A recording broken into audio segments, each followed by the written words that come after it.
Welcome into the weekend warm-up edition of Main Street Sports Today, presented by the Tennessee Orthopedic Alliance of Columbia. That's Wade Neely. I'm Maurice Patton. We're coming to you here on this wet Friday afternoon. We'll be here with you for the next couple of hours talking local, regional, and national sports topics, including the NFL draft, which has kind of dominated things in some way, shape, or form for the last 2 or 3 months because the Tennessee Titans had the number one pick. They did actually execute that pick, and we'll be talking more about it as the show progresses. Wade, you were over at Nissan Stadium last night, I guess, right? Yeah. NFL draft party, Titans official draft party, had over 22,000 tickets claimed. Not all 22,000 showed up, but we had north of 10 plus out there last night to celebrate kind of a coronation in many regards, that what everybody kind of speculated fully became reality. Cam Ward going number one overall. A lot of fun. Saw some amateur field goal kickers. I don't think I saw anybody that will end up on the Titans active roster, but saw some at least we hope not, attempts. Right?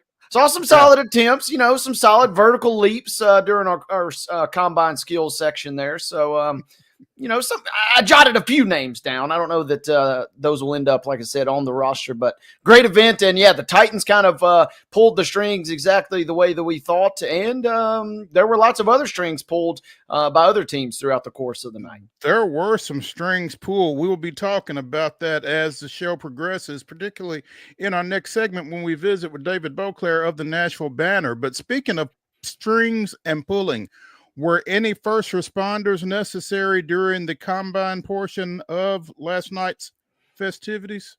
None that I'm aware of. Okay. I did see a couple friends of mine that were out there that had no business being in the 40-yard dash. And I think their kids were the ones that were in line. So that's what I'm hoping. There was a field goal that was shanked pretty hard. And luckily everybody was able to scoot out of danger before things really got bad. But yeah, a lot of fun. Really cool event. They had a speed painter, which whipped up a portrait in less than 5 minutes, which was pretty cool. Some live music. Matt Rogers, our PA announcer at the Titans, Taylor Zarzer kind of speaking to the masses for the first time, which was kind of neat. So really cool event on a night where you kind of knew what was going to happen. Nissan did a pretty good job. Yeah, not a whole lot of suspense to it. So it was kind of incumbent on them to come up with some other ways to make it exciting and entertaining, I guess. And it sounds like they managed to do that. So kudos. Again, we will have David BOCLAIR in the next segment talking about the Titans draft and other draft developments from across the National Football League, because there were a few. In the next hour, we will visit with Donnell SUGGS, editor-in-chief of the Atlanta Voice, talking a little Braves baseball. The Braves head out to Arizona for a 3-game series this weekend, and they go out there with a little momentum. We're going to talk to Donnell a little bit about what took place at Truist Park here over the past few days. Looking forward to that. We'll also be talking some NBA playoffs. Man,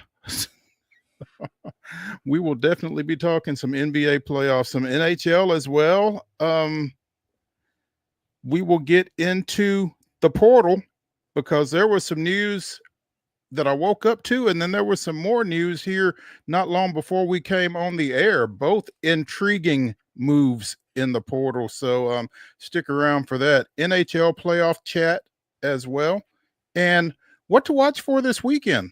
There's a lot going on. So we will get to all of that here over the next couple of hours. And let's go ahead and swing into it, Wade, with yesterday's results and this weekend's schedule on the Rundown. This is the Rundown. Rundown is here, boys and girls, and we start our Friday rundown with Thursday results. Let's go to baseball action in the state of Tennessee, where Battle Creek picks up a 9-3 win versus East Hickman. Siegel downing Blackman last night 5-4. Clarksville Academy with a 7-6 win over DCA. Columbia topping Lawrence County 16-6. It was Creekwood 12, West Creek 2. Eagleville 12, Summertown 7. It was a 16-3 win for Gordonsville last night.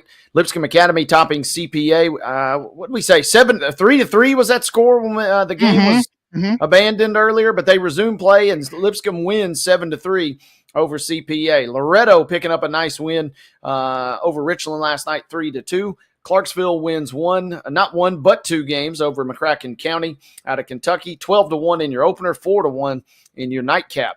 It was Dixon County with a 6-4 win versus Montgomery Central. Culleoka cruising by Mount Pleasant 7-3. Murfreesboro Central Magnet topping River Christian Academy 13-3. Riverdale with a 12-0 win versus Oakland last night. Good win for the Warriors there. Providence Christian 4, Zion Christian 2. Giles County picking up a 2-1 win versus Rocket City, Alabama. Rockvale with a 7-2 victory versus Smyrna. Columbia Academy topping Spring Hill last night 9-3. Upperman picking up a 3-1 win versus Station Camp. Stewart's Creek 7, Cane Ridge 0. Lebanon with a 5-0 win versus Sycamore. And our final baseball score from last night, White House Heritage on top of Hendersonville 5-2. I'm sorry, Wade. Where did you leave off? End of baseball. End of baseball. Okay, so softball action. Loretto with a 20-0 win over Battle Creek. It was Clarksville Christian defeating Kenwood 15-0. Lawrence County with a 4-3 win over Zion Christian. Oakland defeated Rockvale 2-0. It was Smyrna 8, Cookeville 0. Coffee County with a 17-1 win over Spring Hill. And Columbia Central defeated Warren County 5-2. Also, Giles County with a 3-1 win over Tullahoma. In boys soccer action on Thursday, Battle Creek blanked Wayne County 9-0. It was Siegel 3, Blackman 1. Columbia Central with a 1-0 win over Coffee County. Providence Christian defeated Columbia Academy 2-0. Murfreesboro Central 5, Cascade 0. Richland 8-0 over Culleoka. Smyrna edged Lebanon 3-2. Cookeville doubling up Stewart's Creek 2-1. It was Warren County 3, Riverdale 1. East Robertson with a 4-3 win over Westmoreland, and White House 5-1. NBA playoff action, Game 3 of the Western Conference opening round matchup. The Oklahoma City Thunder comes to FedEx Forum and gets a 114-108 win over the Memphis Grizzlies. More on that later in the show. Over at First Horizon Park, the Sounds and the Durham Bulls split a doubleheader. The Nashville Sounds getting a 2-0 win in the opener before falling 9-7 in 8 innings. That's extra innings because that was a scheduled 7-inning contest. Bring us into the weekend, and we start our schedule this afternoon. Baseball action cranks up at 4 p.m. Doubleheader set for Gallatin at Hillsboro this evening, again, starting at 4. At 4:30, Hardin County will visit Loretto. 5 o'clock doubleheader as Columbia Academy will play host to University School of Nashville. 5 p.m. showdowns now for Summertown at Forest, as well as White House Heritage at Joe Burns. 6 o'clock start times. Got a lot of them here. It'll be Siegel at Brentwood, Lewis County at Giles County. Moore County's traveling to Hampshire tonight. Antioch will be at Laverne. DeKalb County on the road this evening at Murfreesboro Central Magnet. Independence visiting Oakland tonight at 6. Also at 6, Rockvale at Page. Liberty Creek at Pope John Paul II. Zion Christian will come to Linville to meet the Richland Raiders. Oakland will travel to Riverdale tonight. Nolensville will be at Rossview. John Overton is traveling to Smyrna tonight. Fayetteville is on the road at Tennessee Heat. Allen County out of Kentucky will be visiting Westmoreland tonight at 6. Capping our 6 o'clock window will be Dixon County at Clarksville Northeast. 6:30 showdowns. Lawson will be at Battle Creek tonight.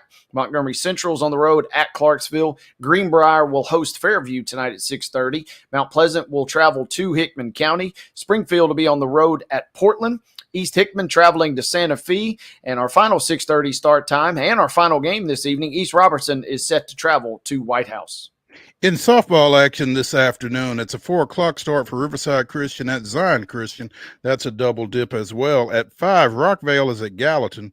Spring Hill travels to Lincoln County. Loretto is hosting Lawrence County. Santa Fe goes to Battle Creek. At 6:30, Siegel is at Ravenwood. And at 5:30, Rock County. In boys soccer action this evening, it's a 4:30 first touch for Christian Community at Easel Harding. 6 o'clock starts for Zion Christian at Franklin Christian, also Lawrence County at Franklin County, and Overton at Lipscomb.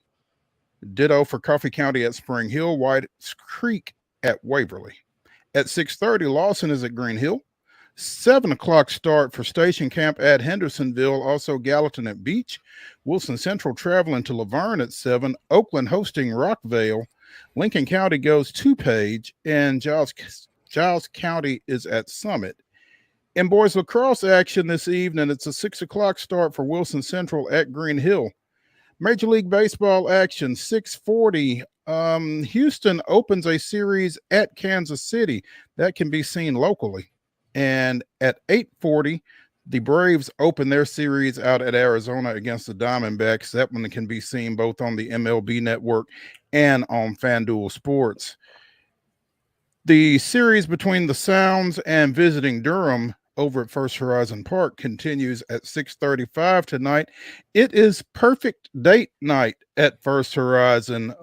A tip of the cap to Miss Congeniality there. And there will be post-game fireworks. Hopefully there will be some in-game fireworks for the Sounds offense as well. Yeah, and hopefully it doesn't end up like Kerry. I know producer Mark is hoping that doesn't turn out that way over there on date night. Let's go to Saturday baseball. Let's go to high school action once again. It starts up at noon. Dixon County will be at CPA, and Zion Christian will be at Moore County. At 1 o'clock, Hume Fogg will visit Westmoreland. Doubleheader set to begin at 2 as Kirkwood comes to Gallatin. 3 p.m. showdown as Eagleville is at Cannon County. Don't have start times listed, but Lincoln County will be at Loretto tomorrow, and Cookville will be at Rossview. Softball action cranking up at 9 a.m. tomorrow. Summertown is set to meet Stewart's Creek. Cheatham County will also meet Stewart's Creek. That game is to follow, but scheduled for 10:30. Summertown also set to take on Beach in that showdown, and Murfreesboro Central Magnet. They're taking part in a classic. Don't really know where, don't really know versus who, but if you want Central Magnet softball, be on alert. You can find some tomorrow. Mo mentioned NBA a moment ago. The Thunder will put the Grizzlies out of their misery tomorrow at 2:30 on TNT. Again, Game 4 of the Western Conference quarterfinals at 2:30. MLB action at 6:10 tomorrow. The Astros will be at the Royals. You can see that one on FS1. 7:10 tomorrow night on FanDuel Sports South. It'll be the Braves at the D-backs. 7:30 tomorrow night. Chicago Fire coming to Geodis Park. NSC will be at home in desperate need of a win versus Chicago. Again, 7:30 your start time. You can see it also on Apple TV. Sounds action tomorrow at 6:35. It'll be Hit City Saturday, but wait, there's more. It'll be Boosters water bottle giveaway, and they will celebrate Boosters 10-year birthday celebration. Again, wow. Durham at Nashville tomorrow at 6:35. A pretty good little Saturday slate capping with that Sounds game. No doubt. Little high school baseball action on Sunday afternoon. 2 o'clock, Siegel is at Blackman. In the major leagues, you've got the Astros at Kansas City wrapping up that series. That's a 1:10 start. And at 3:10 on the MLB Network and on FanDuel Sports, the Braves finish up out at Arizona. Sounds and Durham will complete their series at First Horizon Park. That's a 2:05 start on Sunday. And it is Sunday Family Fun Day over at the park. So get out and check that out. Ladies and gentlemen, that is your rundown.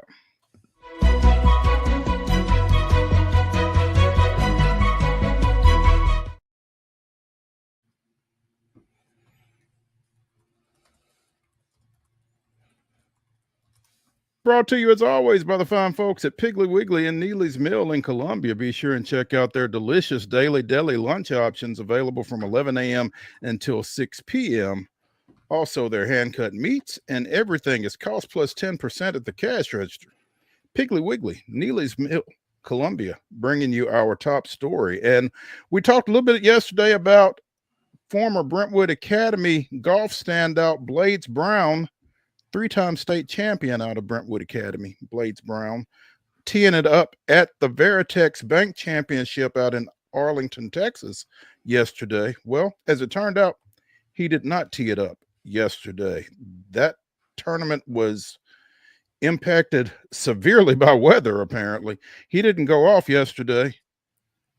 He is going off today. He is 9 under through 17. And to put that in perspective, the leader after yesterday's portion of the first round was Rick Lamb at 11 under, shot an 11 under 60. So Blades is tied for 6th right now. He was as high as 2nd earlier in the day, but again, 9 under through 17 right now, and ain't nothing wrong with that.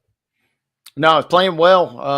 Got off to a fast start. Went birdie on hole number 1. Did bogey number 2, but then he caught fire. Birdies at 5 all the way through 9, and then just for good measure, an eagle on number 10.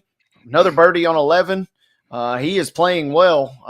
But opening round, be interesting to see, right? Because off to a fast start today in his round 1. If he does kind of turn and play, we'll see how much of round 2 he does get in. You wonder if that fatigue maybe sets in, or on the opposite side, does he just continue this little heater that he's on? Because he is shooting well thus far and kind of doing what Blades does. I mean, this is a guy that's got all the gifts and kind of all the talent seemingly. Is putting it all together through this opening little stretch. He'll go final here in just a minute.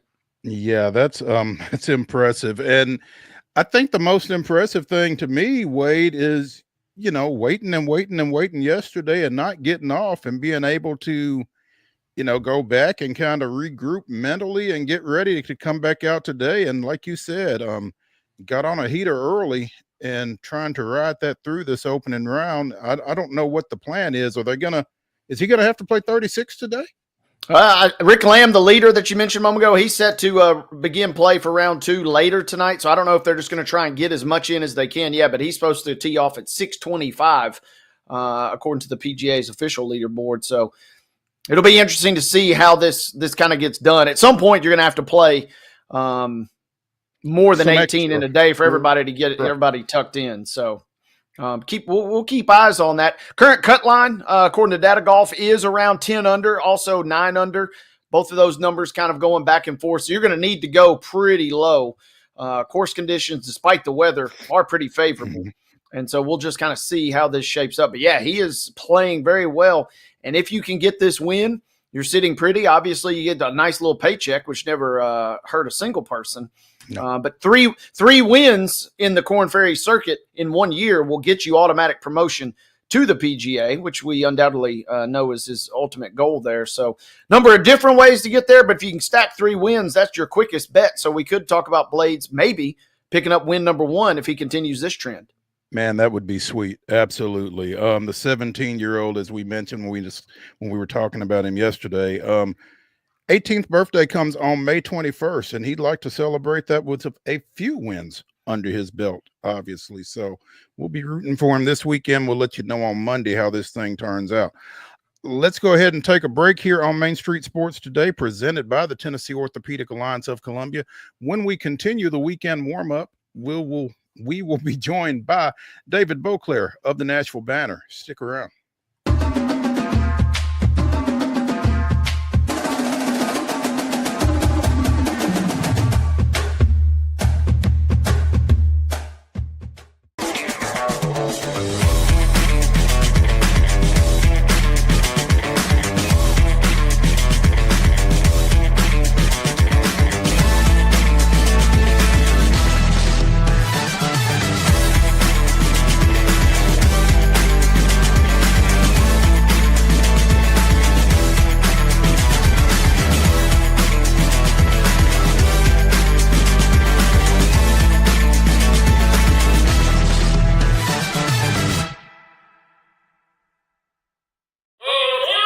Step into the Lionel retail store at Opry Mills, Nashville, and you'll be captivated by all the magic of the 123-year history of Lionel trains. Whether you're already a train enthusiast or just getting started, Lionel will energize your love for trains. NASCAR fan? Come check out your local Lionel station to learn all there is to know about model trains and die-cast NASCAR collectibles. Visit nashville.lionel.com or call 615-455-9399. Custom Stone Handlers supplies over 600 distributors and suppliers with quality stone products. Along with Riverstone, we produce and distribute over 100 building, landscape, and other bulk products. Our goal is to provide quality products, service, and partnerships to ensure our customers' success. We firmly believe the measure of any person or company is how you treat other people and customers. Give them a call at 931-490-4990 or visit CustomStoneHandlers.com.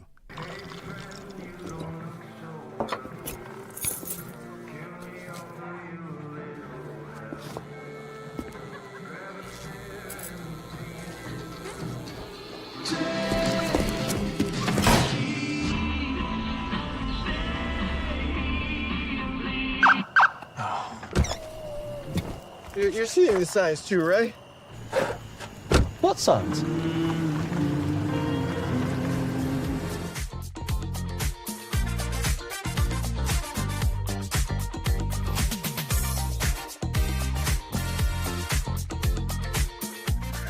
Weekend warm-up continues here on Main Street Sports Today, presented by the Tennessee Orthopedic Alliance of Columbia. I'm Maurice Patton. That is Wade Neely, and we have joining us David BOCLAIR from the Nashville Banner, talking little Tennessee Titans, little NFL, little draft activity out of Green Bay. Round 2 gets started here this evening. Round 1, from the Tennessee Titans standpoint, I guess, went with little incident as they confirmed what pretty much everybody knew. Cam Ward was the number 1 pick, the quarterback out of Miami. David, good afternoon. First of all, thanks for joining us. Oh, good to be with you, gentlemen. Everybody but ESPN knew, apparently. I'm sure you guys have heard a little bit about that or talked about it, but ESPN was so hung up on Shedeur Sanders from the start. It was almost comical. I've heard about that, and I heard that very little time was spent by ESPN on the discussion of Cam Ward to Tennessee. Maybe they just felt like they were discussed out on that. I don't know, but I was covering a track meet and didn't really get to see it. But yeah, there was a lot of chatter about the lack of discussion of that pick, and it wasn't very it wasn't positive toward ESPN for sure. Yeah, it felt disrespectful to Cam Ward. It felt disrespectful to the Titans. I mean, Titans go on the clock, and there was sort of this, the Titans look like they're going to pick Cam Ward, but Mel Kiper, you've got Shedeur Sanders number 1 on your board, and they spent the whole 10 minutes basically talking about Shedeur Sanders. Then the pick is made, and right away Jacksonville and Cleveland make the trade, which Adam Schefter reports, and then they focus on the trade so much they're not even talking about Cam Ward when he got picked. It was just sort of an odd sort of feel. And then throughout the evening, Mel Kiper, his head was about to explode. He's on payroll. The fact that NFL teams clearly did not view Shedeur Sanders the way he did. I mean, he was absolutely losing his mind by the end of the night. Who was the Colts GM years and years ago that took him to the woodshed? Maybe that needs to happen again. Yeah, was it Bill Polian? Maybe it was Bill Polian. Yeah. Yes, it was. I mean, at a certain point, it just felt like ESPN was just trying to build a good relationship with Deion Sanders and be sort of the way a lot of people in Congress now cater to President Trump. It felt like ESPN was sort of taking that same tact with Deion Sanders at a certain point. It was just odd to me, but Titans clearly wanted Cam Ward, and that's who they got. Well, let's talk. Let us not be guilty of the same thing as ESPN. Let's talk about Cam Ward, because to your point, the Titans clearly wanted him. Word comes out that they turned down a trade with the Giants, and I don't know that we'll ever know how accurate this is, but for a front office that has said that they wanted to make 30 draft picks in the next 3 years, is that right? That's right. Yeah, with 12 of them among the top 100 overall picks. Yes. So with that calculus in mind, the trade that they supposedly turned down from the Giants for the number 1 pick, David, how do you explain that? They think Cam Ward is that guy. I mean, that we all know that quarterback is the most important position in football. It's the most important position in the NFL. That not this particular front office, but this franchise has spent a lot of time and a lot of draft capital in recent years trying to find a quarterback. You go back to 2015 when they took Marcus Mariota, number 2 overall. This is now 6 quarterbacks they have taken, 4 of them within the first 3 rounds. The other 2 kind of forgettable names in I can't even think of it. Cole McDonald was the one, and Luke something or other. Luke Falk maybe was yes, from Washington was State. the other one. Yeah, exactly. So this is, you try in this league to get a quarterback, and this group feels like, whatever their plans for the rest of this draft, the next couple drafts are, they felt like this was a guy they absolutely had to have, and there was, I guess, as they said, there was nothing they could do to be moved off of that pick. David, with the rabbit kind of officially out of the hat, worst kept secret, et cetera, et cetera. Cam Ward is in Nashville.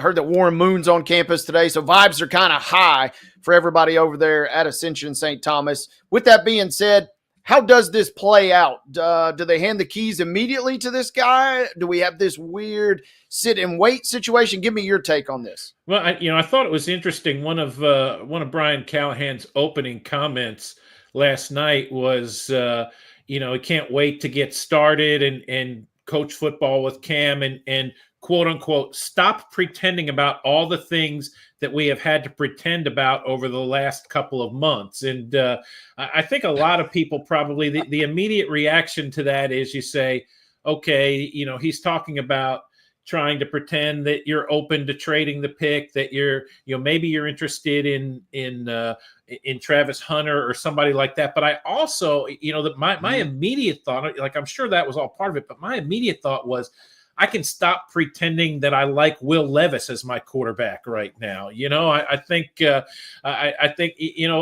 Brian Callahan was asked later in the press conference, the question you've asked specifically, and the answer was, that's a decision that doesn't have to be made until September. It's going to be a process until then. But I think it's very clear that Cam Ward, barring an injury, Cam Ward is going to be the starter week 1 of the 2025 NFL season, and my guess is that he will be getting first team reps very early in the offseason, if not immediately. I think I think they're just going to do everything they possibly can to get him ready for week 1 and say, this is our guy going forward now.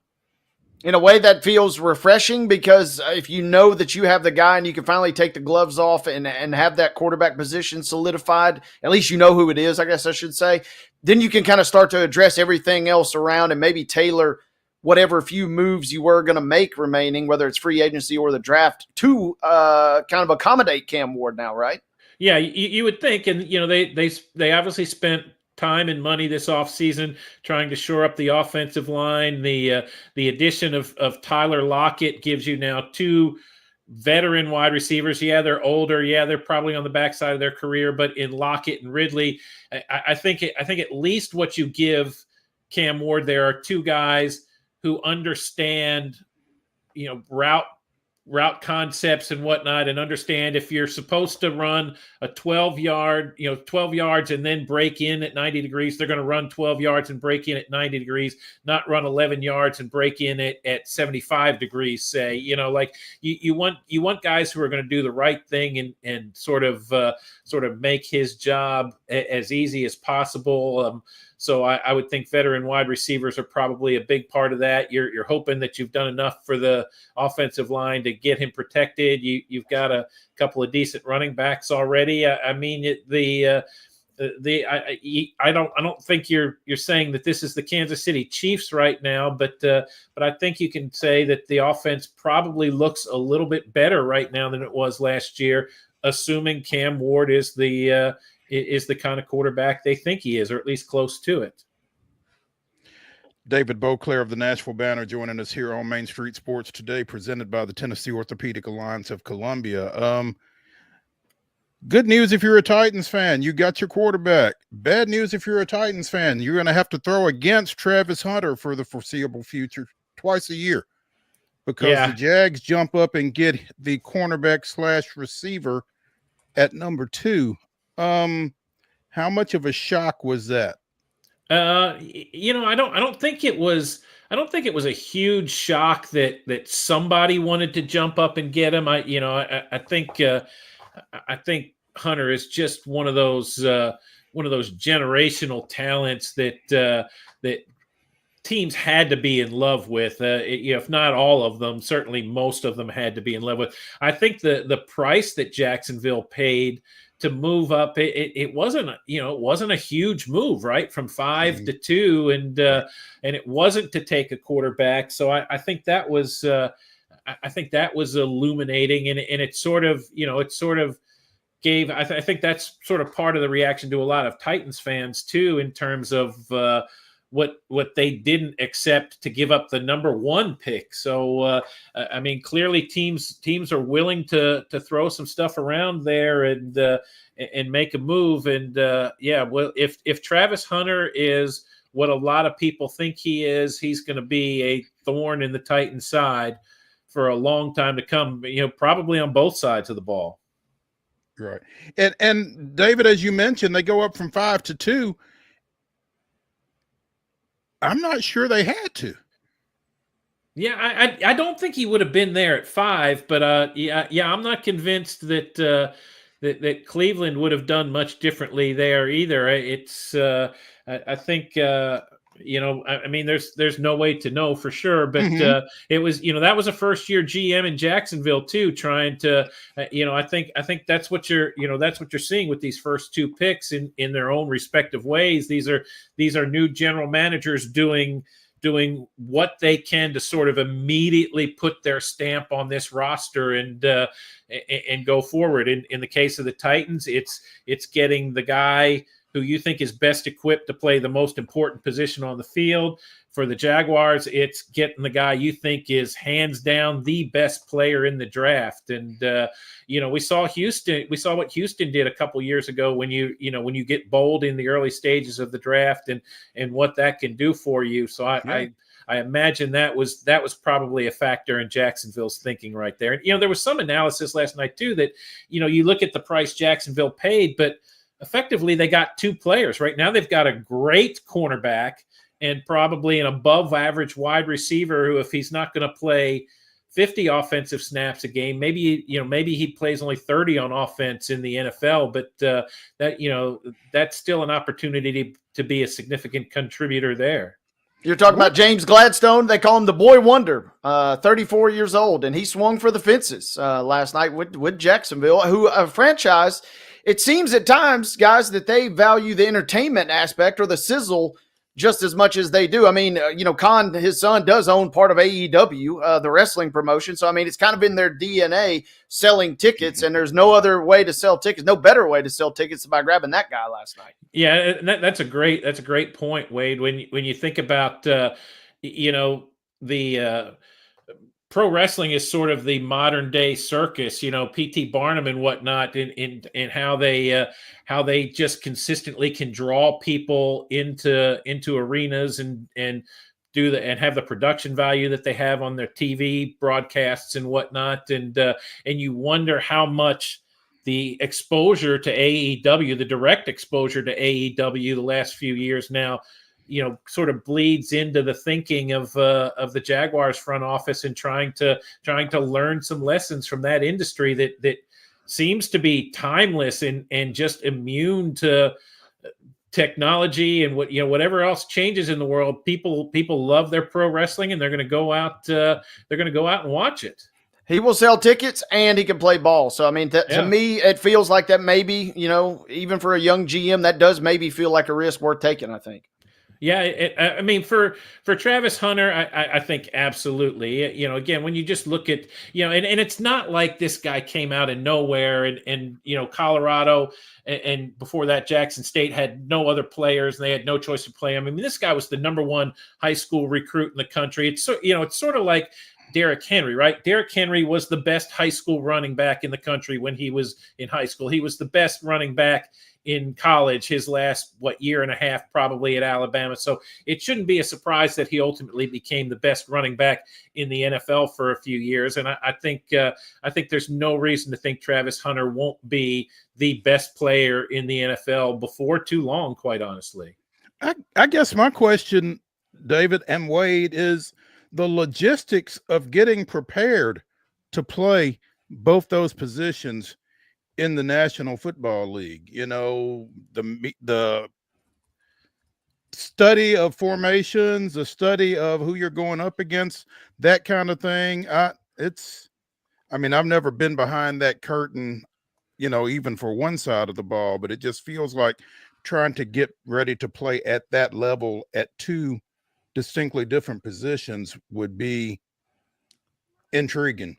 Yeah, I agree, and that's why I said, maybe he only plays 30 snaps on offense. You give him certain packages. You don't try to give him the whole offense. You just tell him, look, in these situations we're going to use you. These are the kind of things that are going to be expected of you, and let him grow from there. I think you absolutely, though, have to let him try to play both sides of the ball and fail, rather than say, well, we're just going to let him focus on one and let him be great there. It just would leave too big a question mark hanging in the air there. If he can't do it, he can't do it. But I think everyone agrees at the absolute least, he is going to be an amazing cornerback. And even if that's the worst he is, that is a great thing for any NFL team. Who, any of us who have seen Deion Sanders play back in the day, or Darrelle Revis, or some of these other guys who literally take away almost a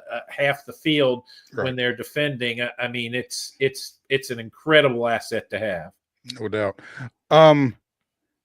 We mentioned Shedeur earlier in the segment. Still out there. How soon does he wait? How long does he wait tonight, do you think, David? It's an interesting question. It wouldn't surprise me if he goes right off the bat with the first pick to Cleveland. I think when you look at their quarterback situation, they still need some help there. It's hard to imagine Pittsburgh getting through this draft without taking a quarterback at some point. And you wonder. We've talked about Deion, and you wonder how much he's a factor in this, because if you're drafting Shedeur, you're almost getting Deion to some extent too, because Deion is going to be asked about everything Shedeur says, doesn't do in the NFL, and Deion will certainly comment on it, and you wonder if some teams aren't maybe afraid of the circus to come into town in that regard. I think Mike Tomlin certainly wouldn't be in Pittsburgh, and right now Mason Rudolph is their starting quarterback. So I think I don't think he gets past Pittsburgh in the second round here, but so I guess I'm saying he probably doesn't last too long tonight, but it's been a pretty interesting journey for him to this point. No doubt. David BOCLAIR of the Nashville Banner joining us here on Main Street Sports today. Where do you see the Titans going tonight, David? With their one pick. I think when you talk about Calvin Ridley and Tyler Lockett, nice names, but as I mentioned, on the backside of their career, I think you've got to get a young wide receiver, somebody who can grow with Cam Ward. They've been linked pretty closely to Luther Burden, the guy out of Missouri. That seems like a logical choice. A guy who's great run after the catch. You worry about the fact that his production dipped this past year as opposed to 2023, but he's still produced in the red zone. And I've seen some scouting reports that sort of excuse the dip in production for a number of different reasons. So that's kind of the guy. I think if I had to bet, that's where I would put my money down right now. What do we like about Burden in specific? I mean, we have heard it almost feels too easy to say, David, right? I mean, it just seems like we've been inundated with this guy at the receiver position. I'm curious to see, it wouldn't be the sexiest pick, but a guy like Mike Green from Marshall, if he were to maybe go, I feel like that'd be one heck of a guy, a first-round talent by many regards, who's kind of had some question marks coming into the final stretch, it seems. But I'm kind of preparing for what maybe doesn't seem like the obvious pick, because it does seem like it's Burden or bust at this point.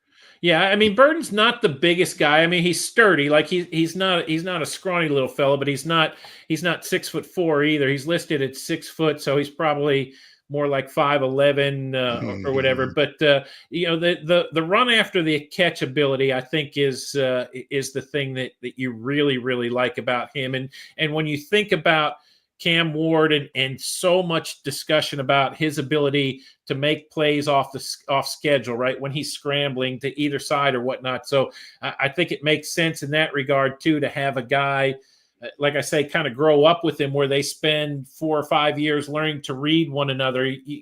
With this franchise, you can think back to the days of Steve McNair and Frank Wycheck, for example. I mean, those two guys just had an understanding eventually where Steve could get out of the pocket, do whatever. Frank could kind of read him. They'd have one glance at one another, and they knew exactly where the ball needed to go. I think that's ideally that's what you're looking to develop with or for Cam Ward here. So Burden seems like that kind of guy who would absolutely fit the bill in terms of doing some of that. And then over the next couple of years, you draft a couple of bigger downfield threats and try to provide that way for him.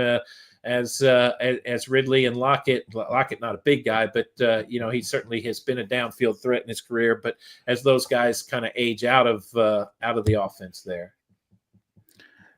David, as you look at the first round as a whole from yesterday, other than obviously the Travis Hunter move, what caught your eye? It was kind of an uneventful draft to me. It sort of felt like it's a whole bunch of really good players, for the you hear it, like it was. You always hear people want to talk about, well, we're going to take the best athlete available. Well, at this point, maybe it's a product of enhanced training techniques over time. Maybe it's a product of guys staying in school longer because of COVID and now NIL money or whatnot. But it seems like there's less athletic distinction between guys, and every team just was able to sort of say, this is the position we need most. There's a really good, talented guy there. In some cases, 2 or 3 really good, talented guys there. Let's take one or two, whichever one we need. I think the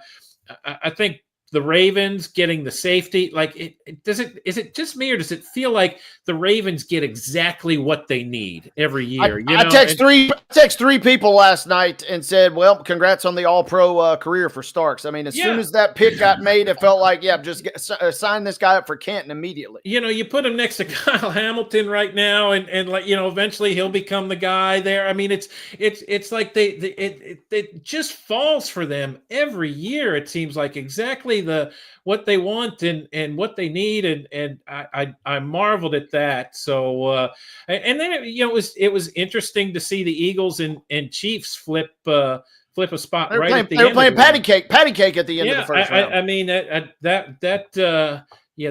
to me was a really interesting move, and for Howie Roseman to take a linebacker, there's so much attention been paid to how the Eagles built a Super Bowl champion with emphasis on the lines and getting skill position, particularly wide receivers to make plays. I thought to make a trade and take an inside linebacker sort of goes against what we've heard from the Eagles and how they got to this point. So I thought that was I think that probably bears watching as that roster evolves over the next year or two. David BOCLAIR of the Nashville Banner joining us here on Main Street Sports today, presented by the Tennessee Orthopedic Alliance of Columbia. David, as always, we appreciate it and look forward to catching up with you again soon. Oh, yeah, happy to do it. Thanks for having me, guys. I appreciate it. Oh, hey. Yeah. I almost forgot. West Columbia High School of Texas graduate Cam Ward becomes the second Nashvilleian from that institution, I guess, joining one Tammy BOCLAIR. Yeah, Columbia High School. It's actually, the town is called West Columbia, and it's Columbia High School, the Roughnecks, and West Columbia is a town sort of lost in time, if you will. It's an hour or so south of Houston, and it's been about 3,000 to 4,000 people forever. It is the hometown of my wife, the former Tammy Bros, and in fact, I look forward to when some of the hubbub dies down around him, talking about this with Cam Ward, because the Bros household, if you will. Now imagine the high school campus. This is sort of flatlands down there close to the Gulf of Mexico or the Gulf of America, whichever you prefer right now.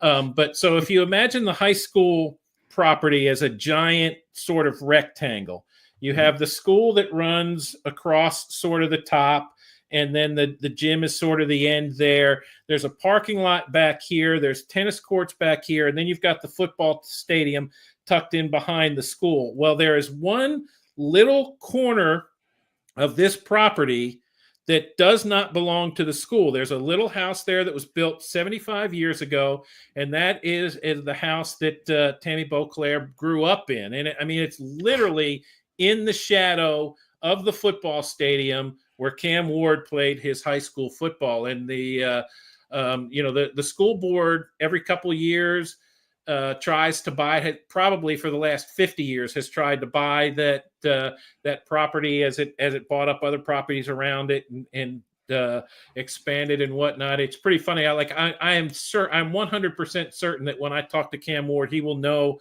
about the Bros house and whatnot. My mother-in-law and father-in-law literally built it with their own hands, and those of their family members. And my mother-in-law lived in it until about 10 years or so ago. We've got a nephew in there right now. We actually kind of worry that the city might at some point claim eminent domain and just take the house. But I think it speaks to the respect that everybody in that town has for the family who's been there obviously forever, that they just leave the house standing there. It's really funny if you could see it. It just sticks out. You're like, wow, why is there a house right there? But that's it. That's pretty amazing, David. We appreciate it, man. I'm glad I remembered to ask you about that, because that's a pretty cool story, and that'll definitely give you and Cam something to talk about when you get to. Yeah, and it's interesting. One more little story about Cam Ward, if people are interested. Then Tammy was on the town's Facebook page this morning, and the mayor was, people were talking about, what are we going to do to honor him? What are we going to, how are we going to recognize him? Like, there's a big annual festival, the San Jacinto Festival, will be taking place in town this weekend. Are we doing something for Cam? And the mayor actually got on there and said, look, we are going to do something to honor Cam Ward at some point, but you have to understand that he and his family are very, very humble people, and they are, to this point, they have sort of, pushed back against anything we wanted to do. So at some point, we will come up with something appropriate, but also something with which they are comfortable, that they don't think is too much and whatnot. So there is that humility, that when we've all heard about the pre-draft, build up and how he was a 0-star recruit and all those sorts of things. Apparently, he comes by that sort of humility honestly, though, and hasn't lost it to this point. How would you like to be the wing T coach that had Cam Ward in high school? Yeah, I guess the story is that they had a lot of running backs, and they didn't want to sort of tear up their offense and start over even as well as he could throw the ball. But I'm thinking some of those running backs could have lined up wide and run some pass routes. But the Roughnecks have had a pretty good run here the last few years. So for a long time they were just sort of an okay football program in Texas. But I'm not sure if it was exactly when Cam was the quarterback, but they've won a lot more games in the last few years. There's been a lot of hubbub about retiring jerseys lately. I think you can officially retire his jersey on campus now. Down there, I would think. Yeah, you can make that call. Absolutely, yes. Yeah. Uh-huh. DB, we appreciate it. Okay, thanks for having me, boys. Thank you, All right, David. then. Let's take a break here on Main Street Sports Today, presented by the Tennessee Orthopedic Alliance of Columbia. When we come back to the weekend warm-up, we'll talk a little, we'll get into the grab bag. We'll just kind of toss it around, see what comes out. Stay tuned.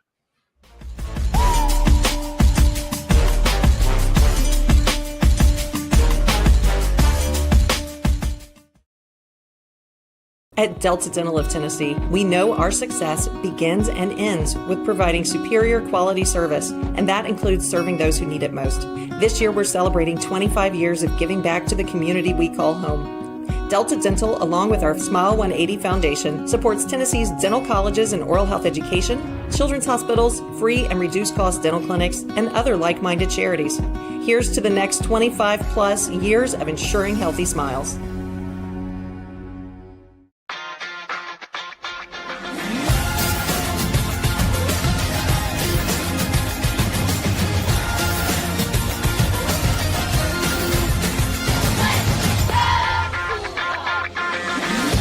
Zion Christian Academy at zioneagles.org or 931-388-7531. You can schedule your appointment to visit their beautiful campus. Again, zioneagles.org or 931-7531 to schedule your visit today.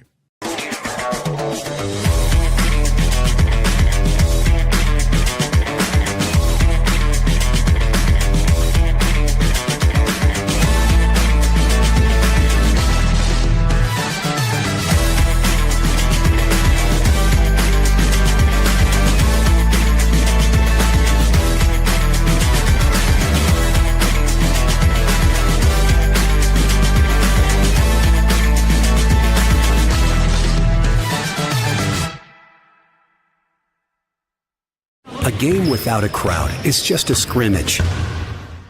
A performance without an audience is just a rehearsal. Without your presence, high school sports and the performing arts aren't possible.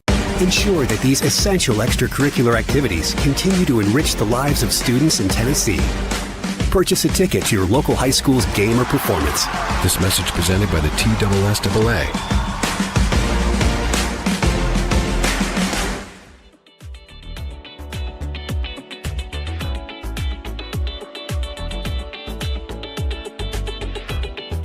The weekend warm-up edition of Main Street Sports Today, presented by the Tennessee Orthopedic Alliance of Columbia, continues.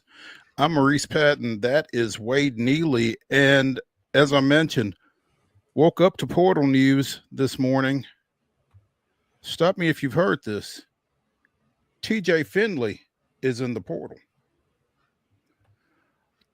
I think TJ Finley is probably more famous for being in the portal than for anything he's done on the football field at LSU, Auburn, Texas State, Western Kentucky, or Tulane. Which is on the where move he's yet leaving. again.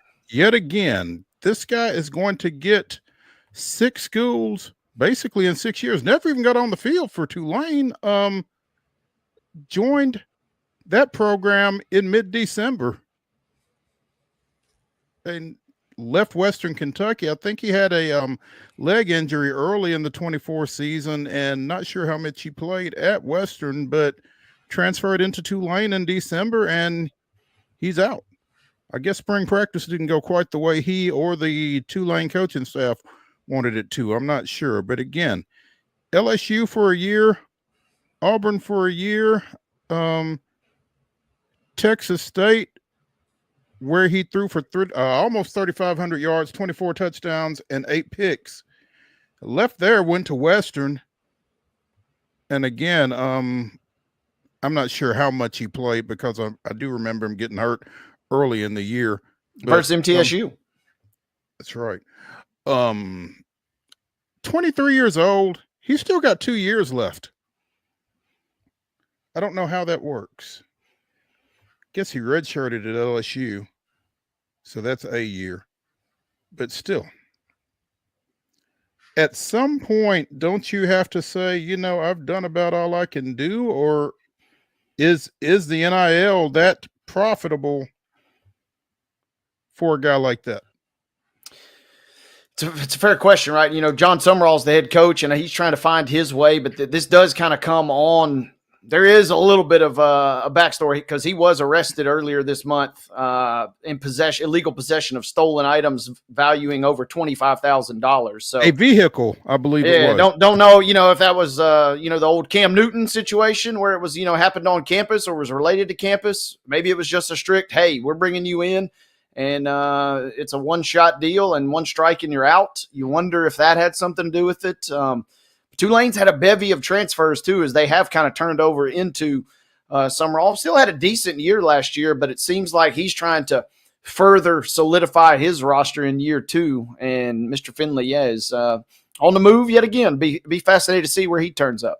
It'll absolutely be fascinating to see where he turns up. At this late stage of the game, I think. I mean, other than a UT situation, pretty much everybody feels like they're pretty solidified at QB1, don't they?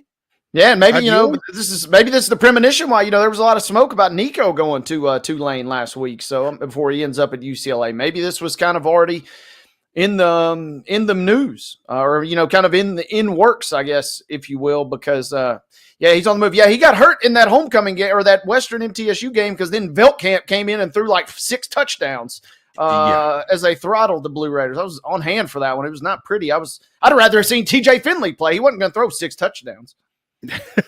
No, apparently not.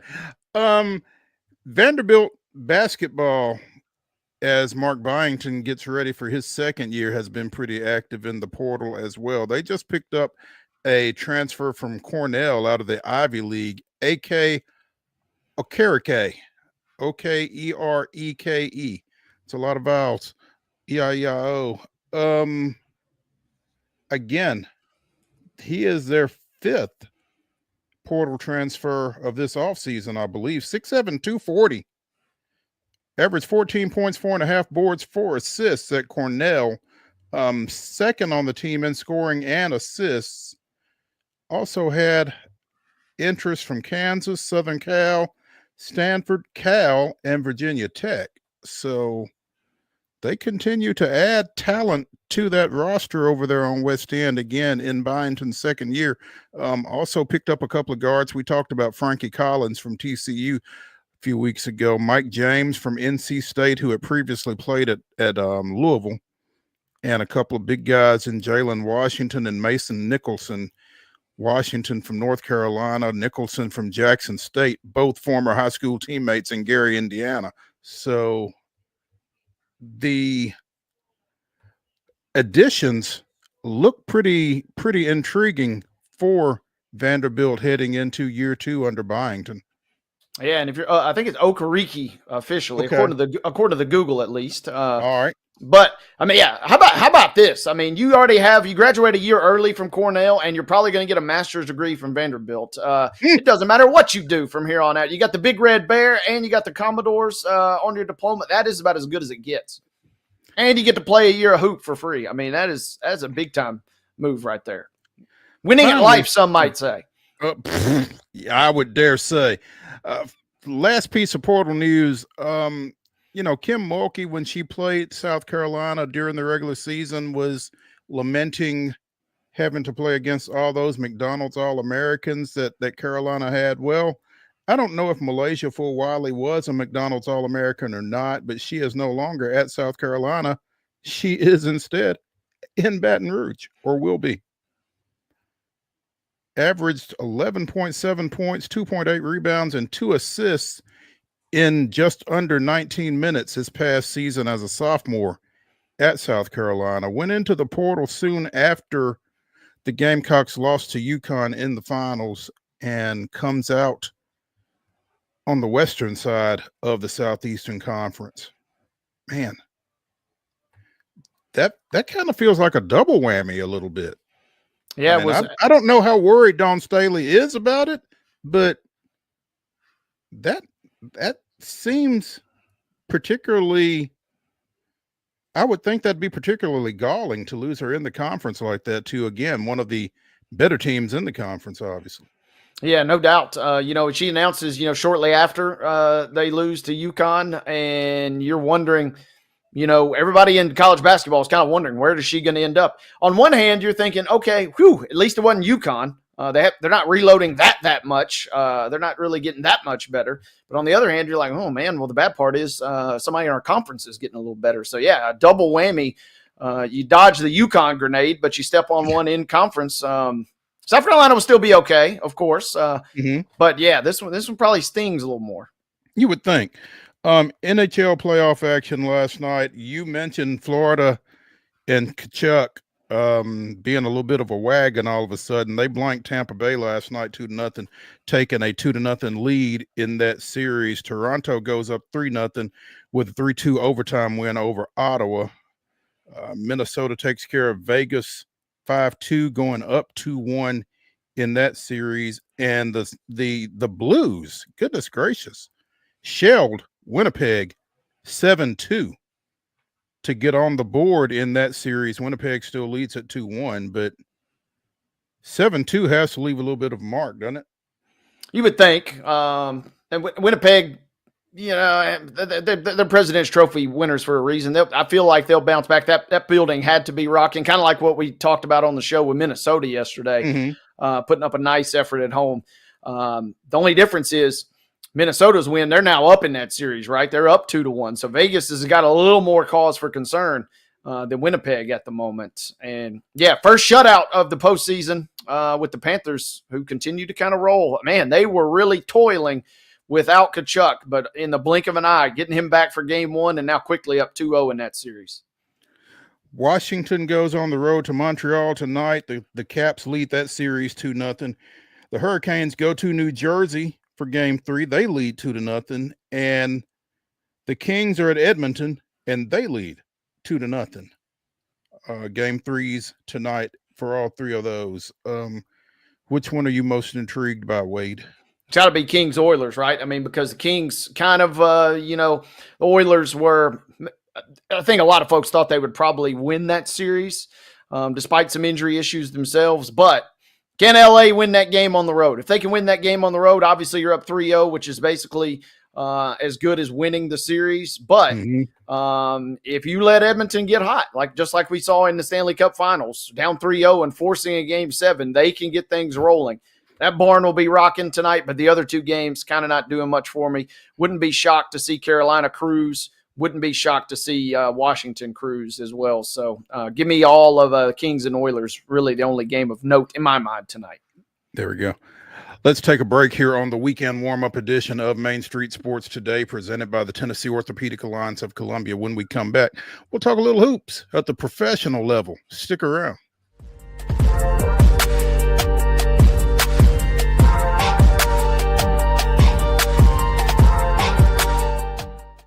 Hi, I'm Dr. Vilay Saisuka, CEO and founder of Premier Foot and Ankle Centers of Tennessee here in Murfreesboro.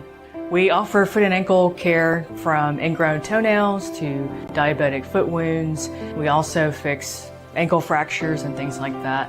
Call us today to schedule an appointment. We look forward to seeing you.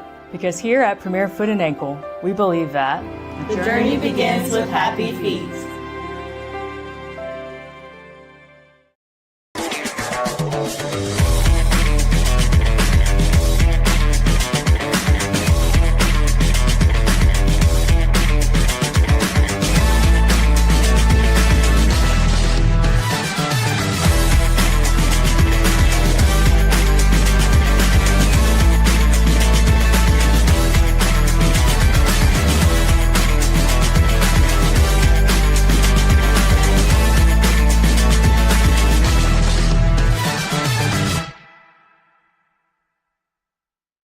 Jones & Lang Sporting Goods here in Columbia has been outfitting teams, officials, and anybody else from T-ball to college for 50-plus years. Be sure and check them out at 931-388-8060 or online at jonesandlang.com. Jones & Lang Sporting Goods, the look of a winner.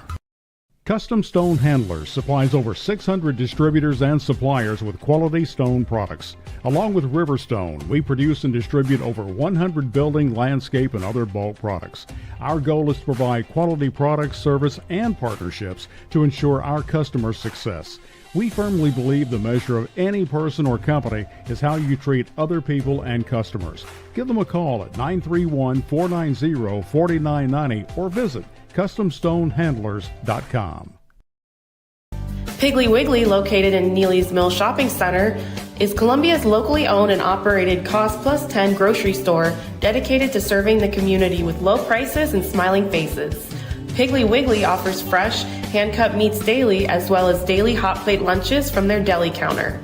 You're certain to see smiling faces and a helping hand when you're here at Piggly Wiggly. Come by and check out our fresh produce, high-quality meats, and more. Down home, down the street, we'll see you at the Pig.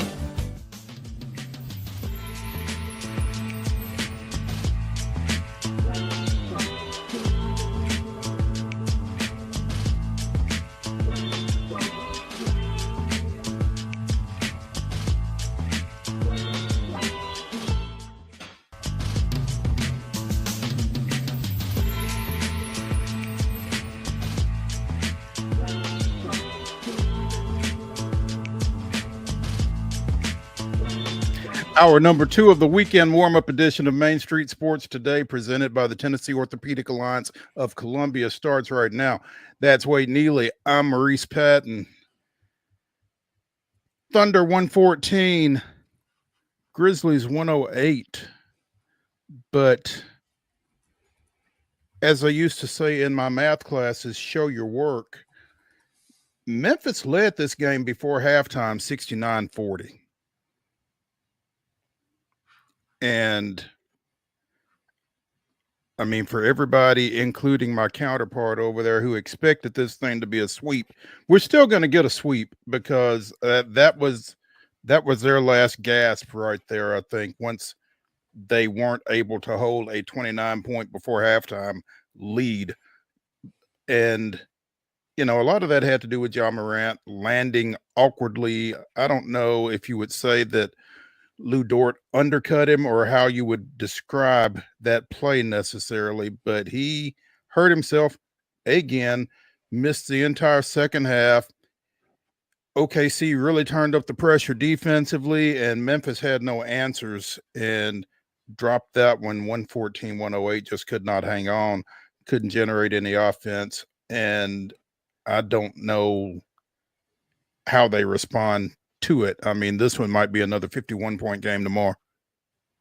Well, it won't be that, but it will be a sweep. And, you know, the grindhouse will show up. It was a little sparse last night, but the fans that were there were still cheering them on. And, yeah, this has been inevitable since this matchup.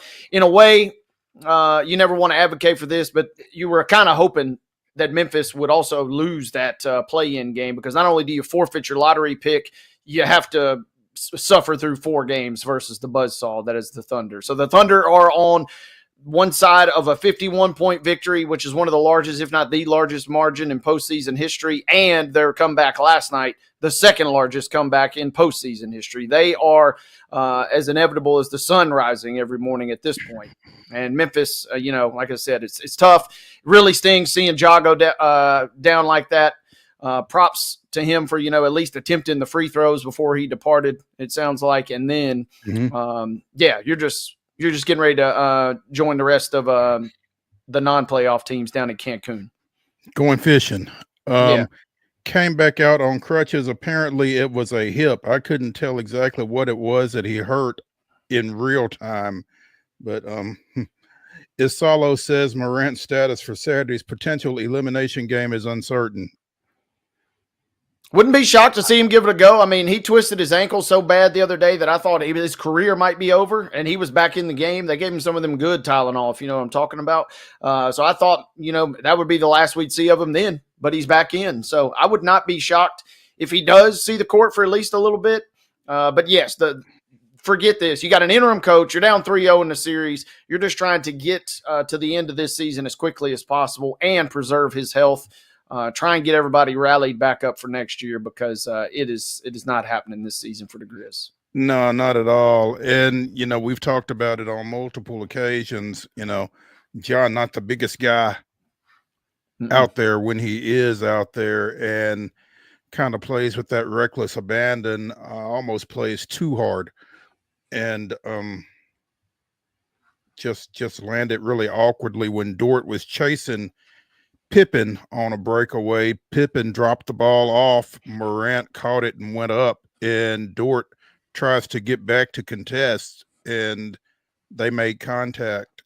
And, you know, you feel like it was totally inadvertent if you're watching it. I don't know how you could think anything other than it was just an unfortunate turn of events. And as a result, Morant is down. And again, Memphis just couldn't hang on to whatever momentum they had. And, to Wade's point, I don't know. Maybe OKC makes that comeback anyway. I don't know. But with one less scorer, one less creator on the floor for Memphis, maybe things were a little bit easier for the Thunder to get it turned around in the second half. Again, 114-108, the final there. Well, and that's the thing, right? Without Morant, I mean, Dort is, a fringe defensive player of the year. He didn't win it. He wasn't even a finalist, but he is one of the top 4 defenders. You can set the order however you want. But without Morant, you're really, really hamstrung in terms of what you could do with that guy all up in your pocket. So Memphis, again, the moment this series was announced, it was pretty much over. Should have been, like I said, called after game 1. They should have just threw in the towel. But props to Memphis for at least battling back. They'll rally the troops one last time to the grindhouse tomorrow before we get ready to go fishing. Clippers with a 117-83 win over Denver. 34 points. It's a little ugly. Rare misfire in this series. It's been so entertaining. I guess maybe we were due for a dud because the first 2 games were out of this world electric. And yet nothing got going last night for Denver, really. And we're kind of seeing, the Clippers were the very chic pick, which I guess maybe not that chic considering the Nuggets don't even have their head coach to win this series. But we're seeing the very best of the Clippers, and we're seeing a Clippers team that some folks, think still could maybe give OKC a run deep in the postseason. So when they're at their best, Zubac is playing out of his mind down low for them right now. But also James Harden is playing some of his best basketball. And again, these are early games. So if history tells us anything, he will fade as the postseason goes along. But for now, you're loving what you're getting out of him. You win that game with only 21 from Kawhi last night. Detroit steals one at MSG, goes home, and drops a 118-116 decision to the Knicks last night.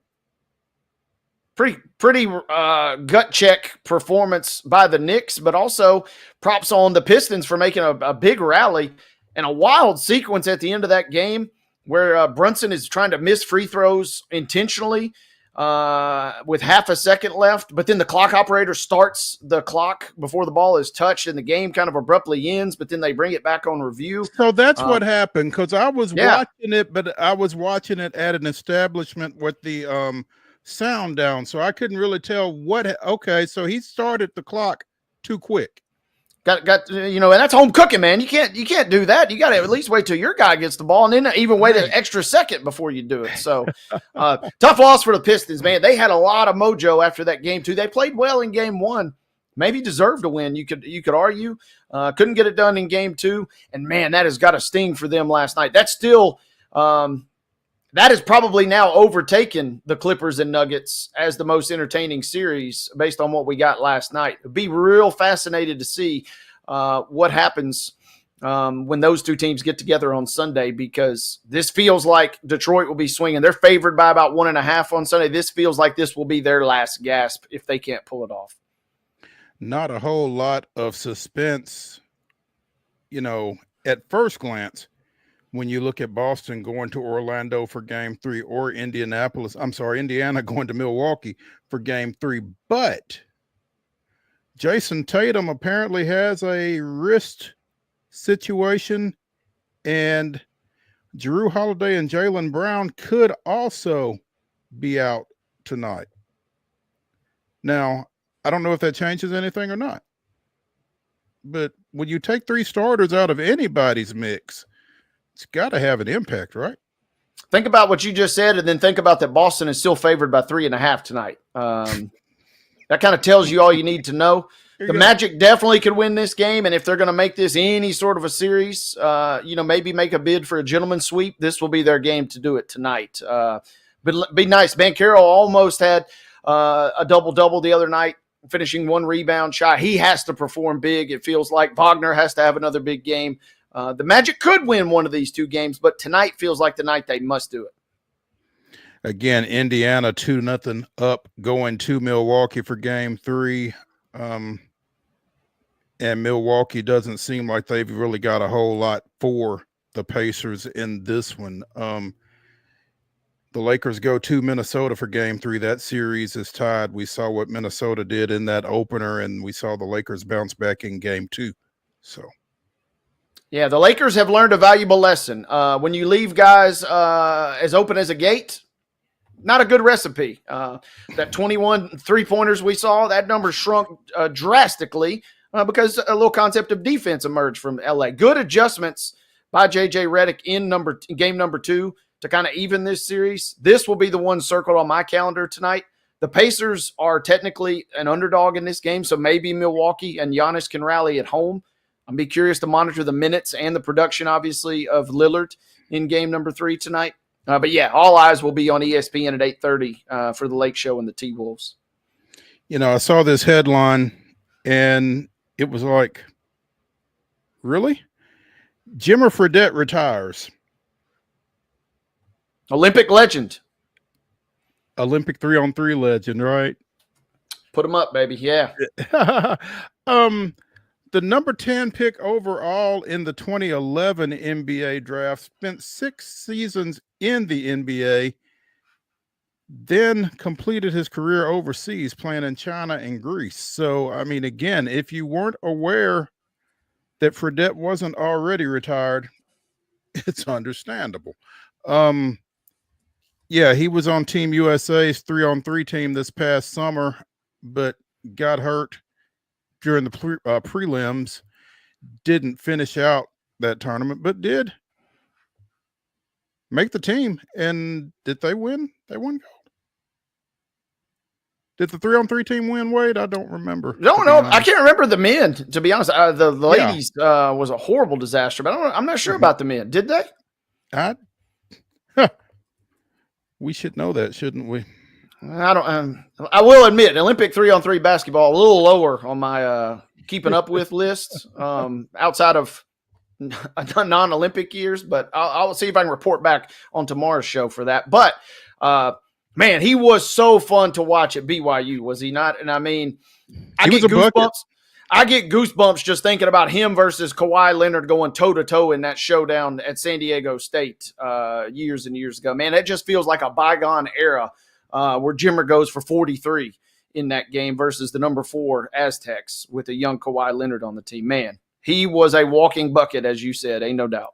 That's amazing to think about him and Kawhi playing against each other collegiately, and Kawhi having the stretch that he's having right now, playoff Kawhi with the Clips and Jimmer shutting it down. Yeah, interesting stuff. Let's take a break here on Main Street Sports Today. When we continue the weekend warm-up on the other side of this break, we'll be talking little Braves, and we will be talking with Donnell Suggs of the Atlanta Voice. Stick around.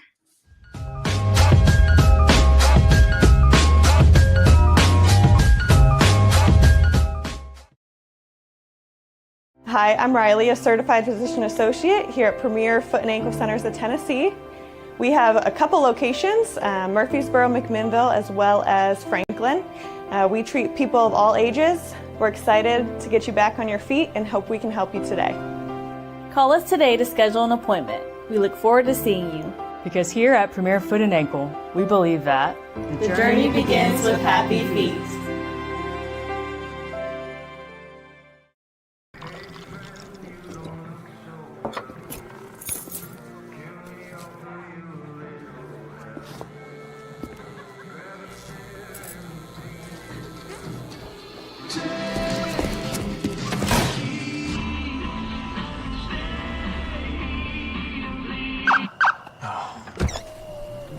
You're seeing the signs too, right? What signs? Jones & Lang Sporting Goods here in Columbia has been outfitting teams, officials, and anybody else from T-ball to college for 50 plus years. Be sure and check them out at 931-388-8060 or online at jonesandlang.com. Jones & Lang Sporting Goods, the look of a winner. Zion Christian Academy at zioneagles.org or 931-388-7531. You can schedule your appointment to visit their beautiful campus. Again, zioneagles.org or 931-7531 to schedule your visit today. Piggly Wiggly, located in Neely's Mill Shopping Center, is Columbia's locally owned and operated Cost Plus 10 grocery store dedicated to serving the community with low prices and smiling faces. Piggly Wiggly offers fresh, hand-cut meats daily as well as daily hot plate lunches from their deli counter. You're certain to see smiling faces and a helping hand when you're here at Piggly Wiggly. Come by and check out our fresh produce, high-quality meats, and more. Down home, down the street, we'll see you at the Pig.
April 25th, 2018. In the Braves' 23rd game of the season, Ronald Acuna Jr. made his major league debut.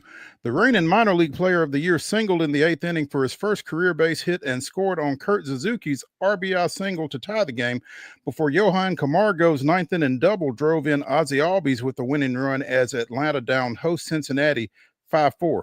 That was this day in Braves history as the Braves were manipulating Acuna's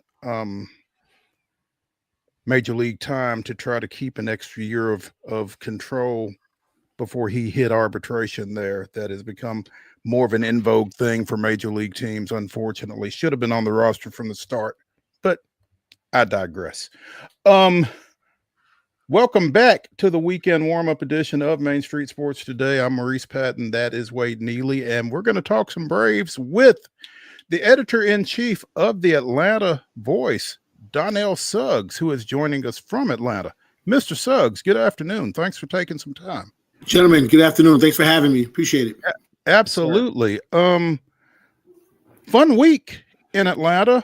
A lot more fun than we probably expected, given the start that the Braves had gotten off to. Again, 5-1, sweeping Minnesota over the weekend and getting 2 out of 3 from St. Louis. Heading out west today for 3 against Arizona, followed by 3 against the Rockies. So you'd like to think that they can keep some of this momentum going, but what did you see that you liked about them over this past 6 games? Well, there's a combination of things. Michael Harris, 3 for 4 the last time he played. He needed that bad. And he had a game-time RBI, so he needed that. So let's say he gets hot kind of going forward. That's a different ball team. He didn't even contribute barely early in those 6 games. Ozzie hasn't played great yet. So imagine if Albies just becomes regular Albies. That's a whole nother ball game. Ozuna's hot, so he's going to be that. It's just, you didn't get the best of the Braves and still won 5 out of 6. And then this 6-game road trip is not against like world beaters per se. Arizona's good. They're good. They're a couple games over 500. But Colorado's not. So let's say you play the same way. It's a whole new season in comparison to how it started. Right. And the thing is, as you look at this thing, I mean, obviously everybody in Braves country kind of overreacts to a lot. And that 0-7 start was a real shock to the system. But when you look at it now, 2 of the top 3 teams in Major League Baseball, or 2 of the top 3 teams in the West, certainly, are the Padres and the Dodgers, and that's who the Braves opened up against. Was it just the schedule, or was it that they weren't very good at that time? You've got to give it to the schedule. You're playing 2 of the best teams in baseball. Forget the National League. They're top 5 teams in baseball, and you open the season like that. It's just a bad run. And they didn't win any games, which is a little abnormal for the Braves to not win any games. But that said, they're 10-7 at the last 17. If you want to slice it up, then take that trip out the way. They're 10-7, which isn't great, but it's good. So let's ignore the beginning of the season and focus on the fact that let's even shrink the season even more. You won 5 out of your last 6. You got 6 against opponents that you should be able to beat. Let's say they win all 6 there. You should almost ignore the fact that the season started 0-7. But down here we can't because they're always a big story. The Braves are always a big story. So 0-7 is a little bit much for folks to try to ignore. And I guess, again, in Atlanta, where the Falcons are the Hawks are with the success that the Braves have had, it is must-see TV, and everybody is talking about it, I imagine. I would imagine that, like you said, every game is magnified in that town. They are summer crush. Nothing's more important in Atlanta than the Braves in the summertime. So if the Braves aren't playing well, and Atlanta United, they've been up and down over the last 5 years since they won the title 6 years ago. So the Braves have to be good. Other than that, then what do we have? So God forbid the Braves aren't playing well. Then it's like Armageddon here. So you have to have the Braves playing well for people to feel better about this long, hot summer that's coming up. And I keep on trying to tell them, relax, guys. They played well at home, and they had a rough start to the season. That's over with. They still play well at home, and the Braves haven't even gotten full support from the whole entire team. Chris Sale's 0-2 in 3 starts. He pitched 4 starts. He pitched like he can't even pitch. This guy's awesome. He's pitching tonight. You know you're going to get better than that from Chris Sale. You know that. You just know that. And Spencer Swellenbach hasn't pitched well. He's better than what he looked like. And Grant Holmes has pitched great, and he's playing way better than he is. So just factor in all those things. The season's very long. Long way to go. Donnell, I'm curious, especially being right there, kind of in the heartbeat. What does it speak to about this Braves team, maybe in particular, that they were able to kind of hunker down, if you will, and overcome such a disastrous start? I mean, disastrous for any team, but especially considering the expectations that team kind of has and had coming into this season. Being in that clubhouse after games, before games, being on that field doing warm-ups, this is a family. Everyone says that about a team. But the Braves really are close. And a lot of these guys have been here for a while now, came up through the system in this team. I knew they were going to get over that. There's no way that was going to tank the whole season. Again, it's long, season 1. And 2, you got a manager in Snit that's not going to panic. He's been in the game too long. He's not going to freak out and pull guys in and out of the lineups. So the continuity of the team really helps when, one, you don't even have your best player. Acuna's not back. You don't even have your best player. If you're 10-7 in the last 17, and only a few games under 500 after that start, and you still don't have your best overall ball player yet, everyone should understand that. But it's hard to when you go to a ball game and they don't win in a week, or you don't win a series in Toronto that you should win, or you end up splitting games with the Marlins, and everybody's panicking. But just understand that that's a family. That clubhouse is really tight, and none of them were as panicked as the Braves fan base was. Kind of in that same vein, then. What are the, I don't know if you call it expectations, or what's the mood like in the clubhouse now, kind of as they have, in some regards, righted the ship after that beginning? Winning those last 2 series was huge. They had to. Like, there's no way they could have came out of the St. Louis series and had lost 2 or 3, or God forbid, all 3. So that's the energy. The energy is like, guys, we're right. We're back. We're at home. We're dominating teams we should dominate. Minnesota had no business winning any games here. So they should have swept them. And then to take 2 out of 3 from St. Louis, who's always tough. The ship is righted in the clubhouse. We just gotta do it outside of Truist Park, and that'll kind of prove it. Starting tonight, again, Arizona's tough at home, but they're not world beaters. They're 14-11. It's not like they've been kicking everybody's butt. A sweep there would be wonderful, but you can't count on that. But Sale having a strong start tonight would be a good sign of getting things back to normal. He's supposed to be very good. The expectation for him is maybe not another Cy Young back-to-back. That's kind of hard to do, but definitely close. Yeah. And for sure better than 0-2, as you mentioned, with a 6.17 ERA, which is what he's got right now as he goes out against Zach Gallen tonight in that 8:40 start out there. Gallen 1-3 with a 5.60 ERA. Mm-hmm. Donnell Suggs, editor-in-chief of the Atlanta Voice, joining us here on Main Street Sports today, presented by the Tennessee Orthopedic Alliance of Columbia. And Donnell, to your point, Braves sitting at 10-14 now after that 0-7 start that we're throwing out. 2-11 on the road, though, are the Braves. 0-7 was on the road, though. So yeah. And that's it's not necessarily been a thing traditionally for them, but I guess it all goes back to, again, Padres Dodgers to start the year on the road. That's it. You just you roll the dice. The schedule comes out. You check it out. You go, wow, we're in LA, and then we're in San Diego. Ouch. Or in San Diego and LA. That's a hard way to start. Name a team in the National League besides the Dodgers that can start out with two of the best teams in the league to start the season and come out of that well over 500. I don't know if there is one.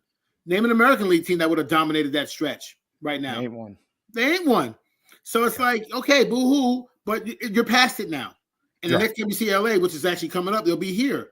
Now, if they sweep you here, that's something you should be concerned about, that if you get further along in the postseason, you will have to see them. And as of right now, no one can say with their chest up that the Braves are as good as the Dodgers. That'd be stupid to say that right now. So beat them here, and then that'll even the odds a little bit. Keep winning and then get back home and take care of LA, and it'll be a whole new season.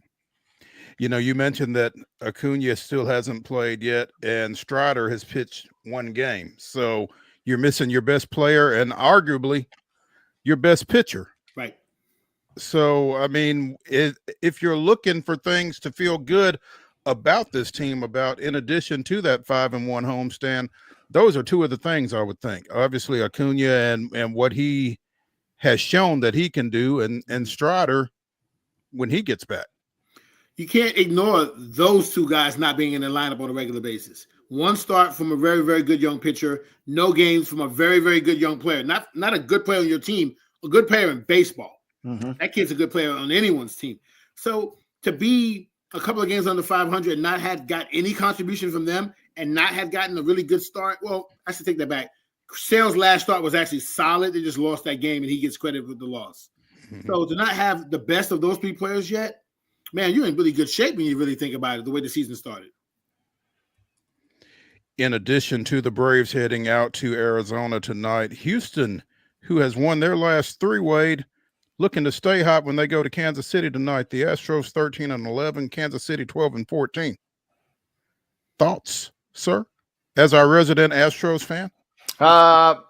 My thoughts are, I've said it a couple times and I'm going to say it. Any win I'm going to savor it because it feels like they're going to be few and far. This is not the same team that we've seen the last couple of years. If they win the West, it kind of feels like it might just be by everybody else crumbling due to their intimidation of winning, multiple division titles there. So I'm going to keep expectations low, but I would like to see some wins versus the Royals. Surely Houston can scrap a couple versus Heather Williams Royals, I would think. Yeah, because you're going to need that for bragging rights next week because she's going to be coming in here hot, I would imagine. And, Kansas City made the playoffs last year, so they feel like they are right there on the brink as well. So this is two, relatively evenly matched squads, I guess. Mm-hmm. We mentioned the Sounds during the rundown. They split a doubleheader last night against Durham, won the opener 2-0. Brandon Woodruff on a rehab assignment from the Brewers picked up that victory, lost in the nightcap 9-7 in 8 innings. Again, that's extras because they played 2 7-inning games as a doubleheader. So they will go at it again tonight at 6:35. Durham 15-9, the Sounds 13-10 on the season to this point. Again, we're joined by Donnell Suggs, editor-in-chief of the Atlanta Voice, talking a little Braves baseball. Donnell, let's go back for a second to this past weekend, the series with Minnesota, specifically the Saturday night game, the situation with Jared Kelenic and Snitker.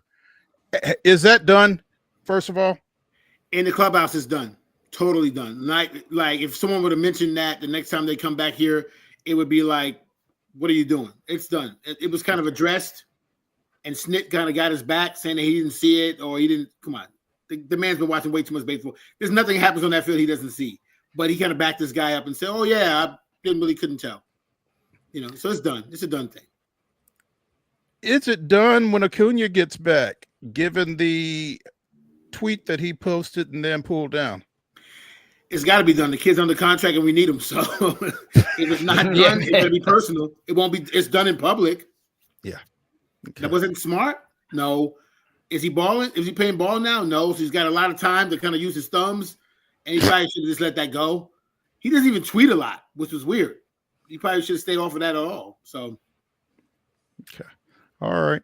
From a distance, I didn't know how much of a concern it was, particularly his reaction. And I kind of see both sides of it because, I felt like he wasn't the first guy that had been sat down for something like that. Wasn't the last guy that had been sat down for something like that. And so for Snit to say, I didn't even see it. I mean, if he's backing up his guy, there's a lot of other things that feels like he could have said other than that. But again, if it's been put to bed in the clubhouse, I guess that's all that matters over 162 game season. But exactly. It just didn't feel like a great look from here.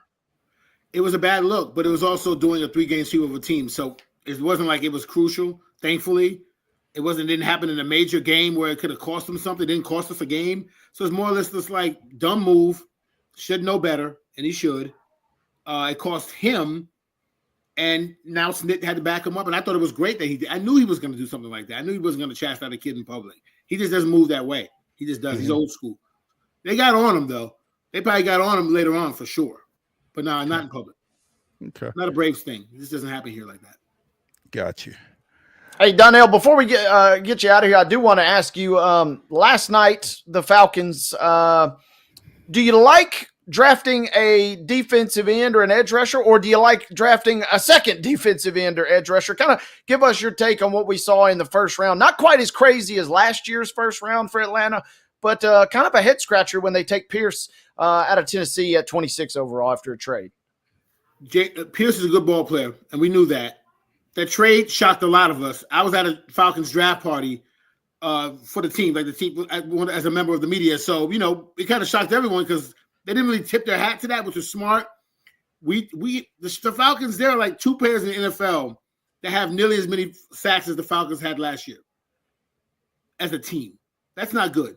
And for the last couple of drafts, we haven't really focused on ends and getting pass rushers. And this year they get 2. So if anyone has a problem with that, I'm going to have to tell them to sit on that. We needed that badly. They solved it in 1 round. You gave up 2026 first round pick, but GM Terry Fontenot's thinking, if we don't make the playoffs, I'm not going to be here next year anyway, so I don't care. So he played it really smart and said, I'll do you one better. I'll get one from Georgia because we needed that. I'll give you another one in the SEC, and if that doesn't solve the problem, what do you want them to do? It was refreshing to see them address defense because it was kind of like they were drafting playing Madden the last couple of years with Pitts and then Drake London and then Robinson, obviously, who is highly regarded, but then Penix last year too. It was nice and kind of refreshing even from afar to see them, tip their cap to the defense a little bit. As somebody that's in Mercedes-Benz Stadium that covers the team, it's refreshing to see them not do the same thing every year. And then you try to find ways to ride around the fact that we keep on drafting the coolest players in the draft. Yeah. And that's great, and that's cool for your kid's video game, but it doesn't work in the NFL if you cannot put pressure on the quarterback. The Philadelphia Eagles showed you that. Put pressure on the quarterback, you change the whole entire game. So we're saying, well, let's try this. Does that guarantee these rookies be phenomenal? No, of course it doesn't. But you gotta draft the guy first, right? Before he becomes a member of your team. So here we are. Donnell Suggs of the Atlanta Voice joining us here on Main Street Sports Today, presented by the Tennessee Orthopedic Alliance of Columbia. Donnell, thanks for coming in with us, man. We appreciate it and look forward to getting you on again. Absolutely. Mo, you're my guy. Whatever you need me, I'm on it, man. I appreciate it, man. We'll talk. Thank y'all. Thank you, Donnell. Let's take our final break of the afternoon here on the weekend warm-up edition of Main Street Sports Today, presented by the Tennessee Orthopedic Alliance of Columbia. Let's come back, get you ready for the weekend. Stick around.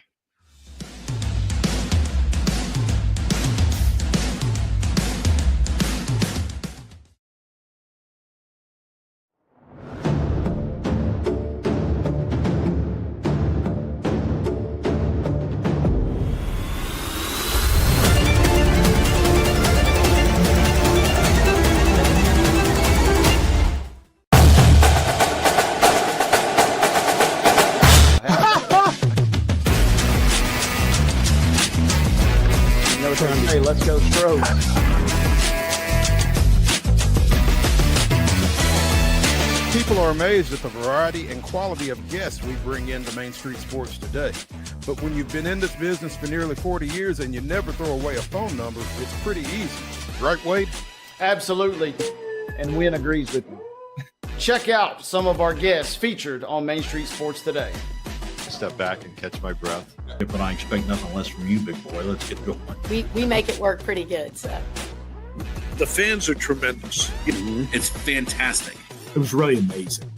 Performance shoot. Yeah. From preps to pros, you never know who's going to stop by, so be sure to listen to and watch Main Street Sports Today from 2 to 4 p.m. daily on the MSM TV app.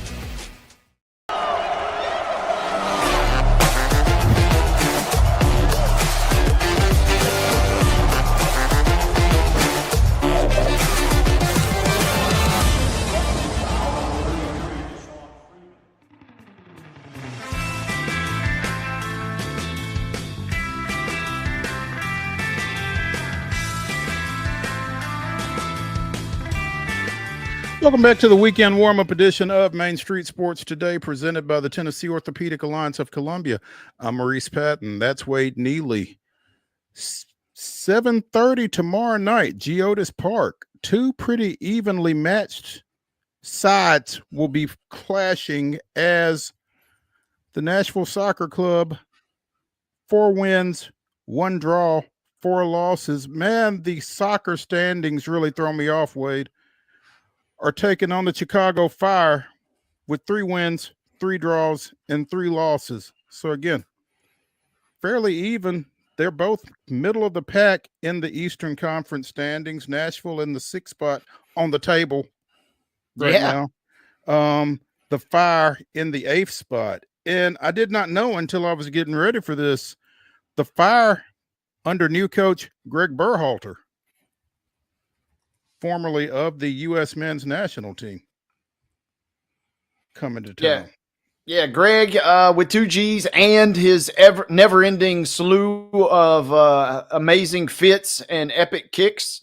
He'll be on the sidelines tomorrow. You know, the last time he was in Nashville, it was as the USMNT boss for one of their friendlies here last year. But this is a little bit different game, a little bit different stakes. And Nashville, man, they are desperate for a win. It was a gruesome trip. I'm not going to say saw the writing on the wall, but until we can get a healthy Walker Zimmerman in the lineup for Nashville, playing at home, you can maybe scrape together something. But going on the road out to Seattle, a tough road swing no matter if Zimmerman's in the lineup or not. But without him, it was putrid, and they got trounced 3-0. So hopefully get back. Hopefully give Greg a little bit of the business here at home and get a nice win versus Chicago to kind of maybe get the guys back on good form. Yeah, I was going to ask you what we know about Walker Zimmerman's status as he was in the protocol following that incident over at Charlotte a couple weeks ago. Day-to-day still, and, you know, concussion protocol, such a weird, obviously very critical and very crucial protocol that you kind of have to go through, but it's kind of an enigma, right? I mean, we saw Jalen Hurts for the whole 2 weeks leading up to the Super Bowl, still in or the NFC Championship game, rather, still be in concussion protocol. You just kind of don't know. You want him to clear everything with flying colors, obviously, not just for his season health, but also his long-term health as a human. And so then getting him back, getting him healthy would be nice. You know, a win feels certainly obtainable, even if Zimmerman doesn't go tomorrow. Had seen some spirited efforts from one of their new signees at the center back position a couple matches ago. So I don't know, maybe Nashville, a draw at a bare minimum feels like the only thing that will maybe kind of keep Nashville's rabid fan base kind of up for this one. You'd like to get all 3, but just one. Tell me your thoughts on Chris Applewhite. Don't know much about this youngster, man, but wow. Kind of catching Nashville. You know, they announced his signing back in like January, and you're thinking, you know, does he see some time? And it's wild. I forget which team over in England, but they have just recently rolled out a 14-year-old, 15-year-old. So I mean, these young players are capable of pulling some things. But when you sign a homegrown player from your academy and the U18 team, you're not necessarily thinking he might. You're kind of almost hoping. It's great that he is a part of your academy and that he's a part of your organization. You're kind of almost in a way hoping that you don't see him, right? Right. You would think. But when he got on the pitch against Seattle at 17 years, 7 months, and 27 days, he became the youngest player to play for NSC at the Major League Soccer level. Previously, youngest was Isaiah Jones, who was also a homegrown player. Right. So, I mean, feels like we need to get Applewhite and Blades Brown together. And I'm sure they could tell some stories about what they've dealt with in a short period of time. But yeah, it's fascinating to be that young and be in that position, feels like. Yeah. Jeremy Monga, by the way, is the guy I was talking about. He plays for Leicester, and he got on in their match on April 7th at 15 years, just about 2 months shy of his 16th birthday. So, so what you're telling me is he can't even drive to the game? No. I'm assuming so. I assume the driving age is 16 there. Maybe it's older, but yeah, he's got to get an Uber to the game. That's pretty crazy, I suppose. Yeah. NSC at Geodis tomorrow night, 7:30, taking on the Chicago Fire. We've got AF1 action this weekend as the Cats make their second trip of the season to Dodge City, Kansas, taking on the Southwest Kansas Storm. Their first trip back on March 8th didn't go so well. Dropped a 40-26 loss in the season opener, again back on March 8th. But the Cats are on a 2-game winning streak, including a big win up at Washington in their last outing. So maybe they can go out there and get this thing turned around. It's a 4:00 kickoff tomorrow at Dodge City for the Cats. Yeah, you mentioned it last time, right? The real home and home. You're going to our home, and then you're coming back to our home. There you go. Home and home again. Yes. For those of you who are into the minor league football scene, we continue with week 5 of the UFL. Got a game tonight as Memphis goes to Birmingham in the barbecue bowl, I guess. Mm-hmm. Michigan travels to St. Louis tomorrow, and then on Sunday you've got the DC Defenders at Arlington, and Houston is at San Antonio in a Texas Hold'em matchup there, I guess. Arlington 3-1.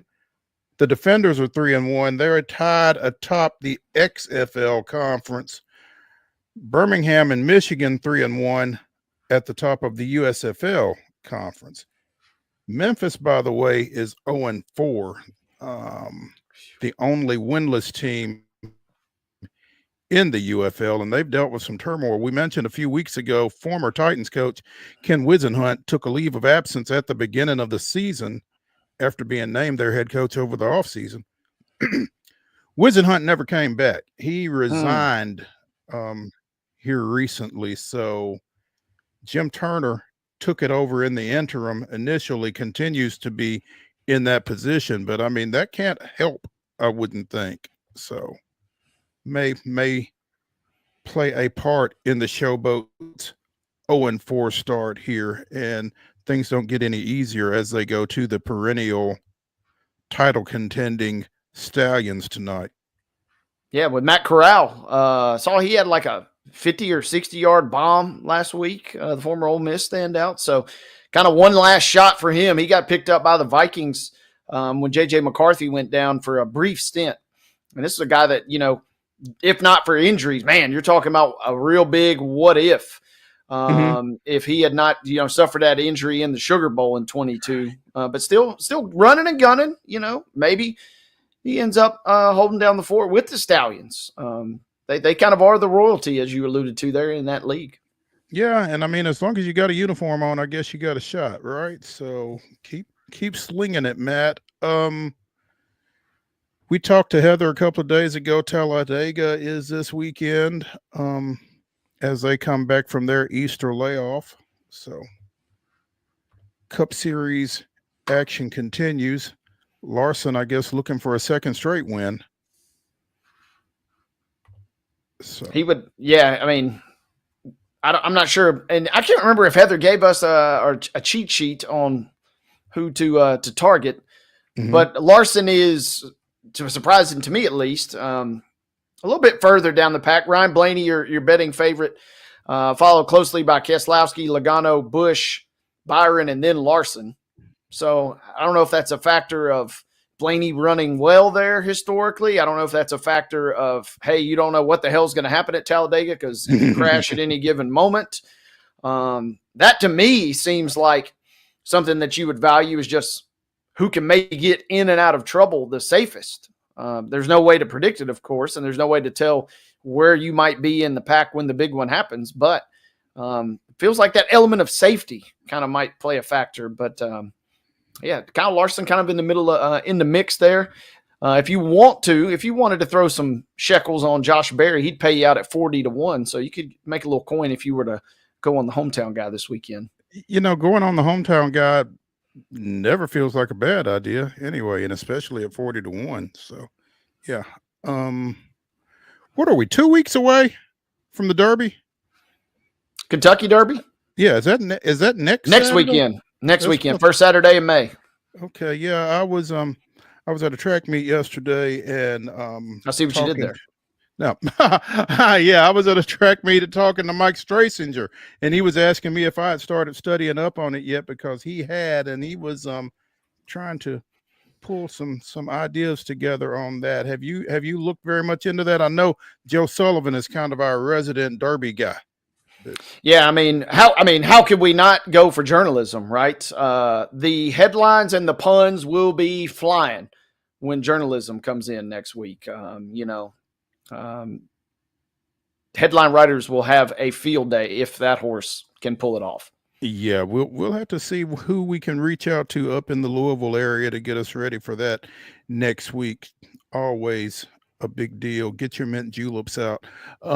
SEC baseball. And even better, journalism was sired by Curlin, who was big in the early 2000s, but he comes from your lineage. He comes from Uncle Mo's kind of family. So journalism and Uncle Mo, I mean, come on, these write themselves. I have just found your betting horse for next week.